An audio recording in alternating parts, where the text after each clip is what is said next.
Betul. Perkenalkan, kami dari kelompok 2 dari mata kuliah manajemen dan portofolio konsentrasi keuangan. Anggota saya yang beranggotakan 3 orang, yaitu Reva Diana dan Andi Fatimah Zahra. Baiklah, di sini kami akan mempresentasikan hasil dari hasil wawancara kita pada pertemuan yang pertama kemarin, Bu. Adapun profil investor yaitu nama Ibu Asriani SENM, usia 46 tahun, pendidikan S2, pekerjaan dosen, adapun pendapatan bulanan sekitar kurang lebih 10 juta, status menikah. Tujuan dan motivasi investasi yaitu mempersiapkan masa pensiun yang tenang, menyediakan dana darurat, menjamin biaya pendidikan, dan keamanan dan pertumbuhan stabil. Selanjutnya akan dibacakan oleh Revaliana. Toleransi risiko, kategori konservasi atau moderat. Karakteristik menghindari kerugian besar, propensi terhadap emas, properti, dan instrumen stabil, tidak nyaman dengan fluktuasi tinggi. Skor profil risiko 23 sampai konservatif. Horizon waktu investasi, pertama itu jangka pendek, yaitu dana darurat dan kebutuhan mendesak. Kedua, jangka menengah, yaitu pendidikan. Ketiga, jangka panjang, yaitu pensiun atau kebebasan finansial. Pengetahuan dan preferensi investasi. Pertama, mengetahui saham, obligasi, reksadana, pasif lebih berpengalaman pada emas dan properti. Kedua, mulai terbiasa dengan platform digital. Ketiga, tidak memiliki pengalaman signifikan dalam instrumen pasar modal. Selanjutnya dibacakan oleh Andi Fatimah Zahra. Adapun rekomendasi portofolio awal, instrumen investasinya yaitu ada RDPU dengan alokasi 40%. Tujuannya yaitu untuk dana darurat, risikonya sangat rendah. Yang kedua, instrumen investasi obligasi pemerintah dengan alokasi 35% dengan tujuan pendapatan tetap dengan risiko rendah. Yang ketiga, instrumen investasi saham blue chip dengan alokasi 25%. Tujuannya itu pertumbuhan jangka panjang dan risikonya itu menengah. Adapun saran untuk investor yaitu yang pertama, disiplin menyisihkan minimal 25% pendapatan. Yang kedua, prioritaskan likuiditas. Yang ketiga, diversifikasi perlahan. Coba reksadana syariah. Yang keempat, dokumentasi aset fisik, emas atau properti. Yang kelima, manfaatkan penghasilan tambahan untuk instrumen return tinggi atau risiko terukur. Portofolio awal atau alokasi aset. Yang pertama, kategori saham growth dengan bobot 60%, rinciannya itu EMTK, Arto, Goto, Bukan, dan Dian. Yang kedua itu ada saham blue chip dengan bobot 20%, rinciannya itu BBCA, Telkom, dan Unilever. Yang ketiga ada reksadana dengan bobot 20%, yang terdiri dari reksadana saham 10% dan reksadana pasar uang 10%. Kinerja portofolio selama krisis 2022 sampai 2023. Pertama, faktor eksternal, yaitu kenaikan suku bunga, inflasi, ancaman resesi saham. Kedua itu growth, yaitu tertekan berat, contohnya Goto, Arto turun signifikan. Ketiga, blue chip, relatif stabil, yaitu BBCA atau Telkom. Keempat, reksadana, yaitu cenderung stabil. Keenam, return portofolio, yaitu 9,8%. Ketujuh, risiko, yaitu defisiasi standar 21 sampai 24%. 8, hard ratio, yaitu 0,9, tidak efisien.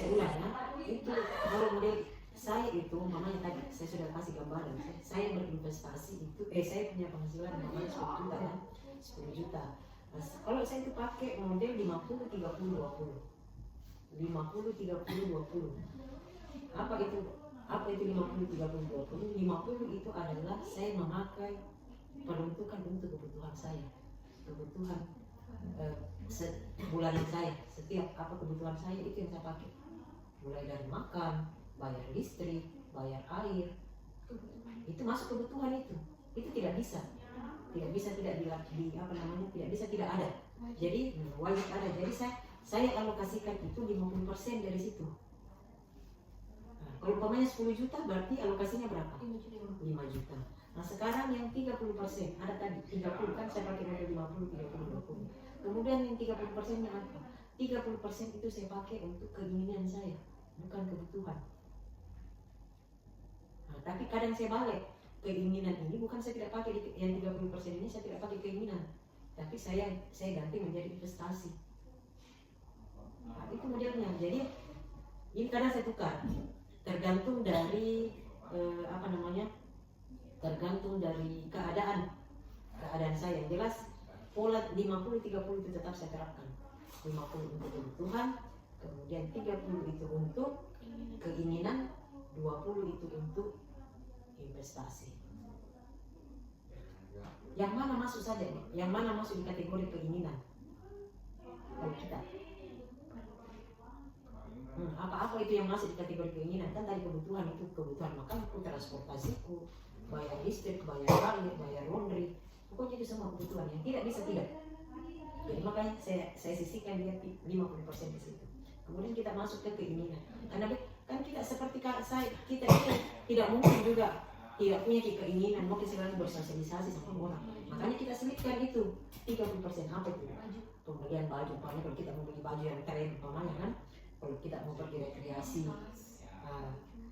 kemudian kalau kita mau makan sama keluarga di luar, kemudian kalau yang seperti dana sosial sebenarnya saya masukkan yang 30% itu.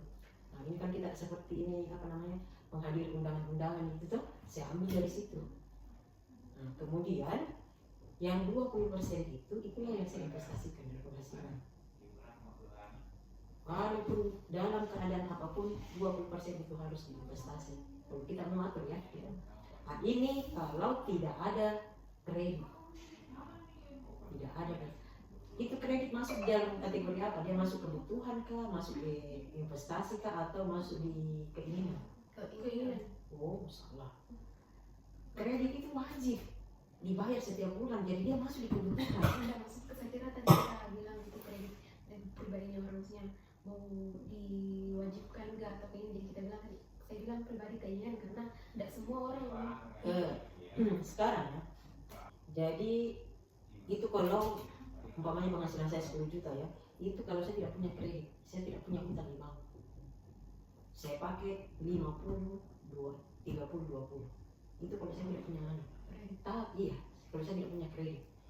Tapi kalau saya punya kredit, tidak mungkin itu saya lakukan.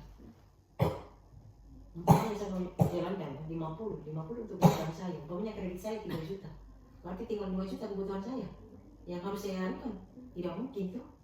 Mana mau cukup itu 2 juta dipakai makan? Mana mau cukup itu 2 juta dipakai mau bayar listrik, bayar air, bayar transport, BBM, bayar wifi, bayar laundry. Nah, itu kan tidak cukup. Nah, makanya itu kalau perhitungan normal itu kita pakai 50, 30, 20. Kalau memang kreditnya, maksudnya bisa saja sih masuk di situ. Kalau kreditnya itu ya, kalau kreditnya 1 jutaan per bulan itu mungkin bisa, masih bisa diatur di 4 juta. Nah, sekarang jadi itulah kondisi keuangan saya sekarang. Kalau saya terima dana sekitar 10 juta per bulannya. Nah, kemudian itu tadi karena kita mau belajar tentang investasi tadi kan. Nah, sekarang dengan kondisi keuangan saya seperti itu, makanya 20% dari penghasilan saya itu saya sisihkan untuk investasi. Investasi itu saya masukkan di situ karena selama ini yang saya jalankan adalah investasi emas. Investasi emas. Jadi sekitar 2 juta saya sisihkan untuk investasi emas. Nah, pertanyaan saya sekarang, ini kan kita sudah analisa, kita sudah wawancara saya. Dari hasil analisa sekarang, apakah sudah cocok cara saya berinvestasi dengan keadaan begini atau bagaimana? Ada saran tak? Oh, bagusnya begini cuma berinvestasi di emas. Bagusnya berinvestasi juga di sini. Ya kita bagi saja umpamanya 10% kita bawa ke properti, yang 10% kita bawa ke reksadana umpamanya. Nah, itu yang saya mau. Sebenarnya itu endingnya tugas tak? Iya toh? Nah, makanya saya bilang saya minta sekarang saran tak. Saya minta saran tak, kira-kira saya bagusnya berinvestasi bagaimana? Atau jangan pakai pula 50, 30, 20 Bu. Pakai mungkin model begini umpamanya. Di keinginan tak kita kurangi, kita pakai saja berinvestasi, itu kan bisa. Itu kan tergantung dari saran tak. Makanya saya butuh sekarang bagaimana hasil analisa tak. dengan keadaan keuangan saya dengan cara berinvestasi yang saya lakukan sekarang. Apakah sudah cocok cara saya berinvestasi atau tidak? Nah, itu pasti itu yang sulit. Kalau dia kan apa? Itu poin intinya memang. Nah, makanya saya minta nih apa dari hasil analisa data, saya sudah menceritakan beginilah model saya mengelola keuangan pribadi saya dengan cara berinvestasi. Saya tetap berinvestasi, tapi dengan cara berinvestasi properti. Apakah sudah cocok? Bagaimana Nia? Kan gaji tak 2 juta sebenarnya itu 2 juta. Gaji? Tidak 10 juta, tapi kan diinvestasikan itu sebesar 2 juta. Itu bisa ke emas, tapi 1.200.000 saja atau sekitar 60% dari 1.200.000 untuk ke emas. Sisanya itu 800 bisa ke reksadana atau obligasi. Apa untungnya kalau saya masuk ke reksadana atau obligasi? Apa yang saya dapatkan di situ? Kalau kita ke reksadana atau obligasi itu yang 800 tersebut tidak perlu kita tambah anggaran, bisa Niki. Maksudnya tambah anggaran yang investasi ya? Iya, tidak perlu kita tambah anggaran investasi reksadana atau pasar uang supaya bisa kita tetap berinvestasi dalam jumlah uang yang kecil. Kemudian cara saya berinvestasi di reksadana itu bagaimana caranya? Baik Bu, kalau kita investasikan itu 800.000 ke reksadana pasar uang atau obligasi. Yang pertama itu kalau reksadana pasar uang returnnya itu kurang lebih 4% sampai 16% per tahun, 6% per tahun, lebih tinggi dari tabungan biasa. Sedangkan reksadana pendapatan tetap atau obligasi itu returnnya itu kurang lebih 6% sampai 9% per tahun, tergantung suku bunga dan kondisi pasarnya.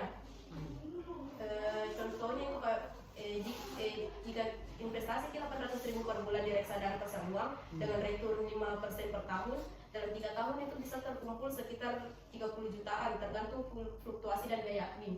30 jutaan selama 3 tahun. 800 kali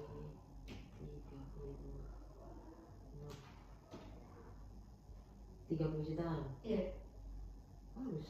Ya daripada kita sisihkan lagi yang 30% yang mau keinginan tersebut, lebih baik uang hasil yang investasi tadi 20%,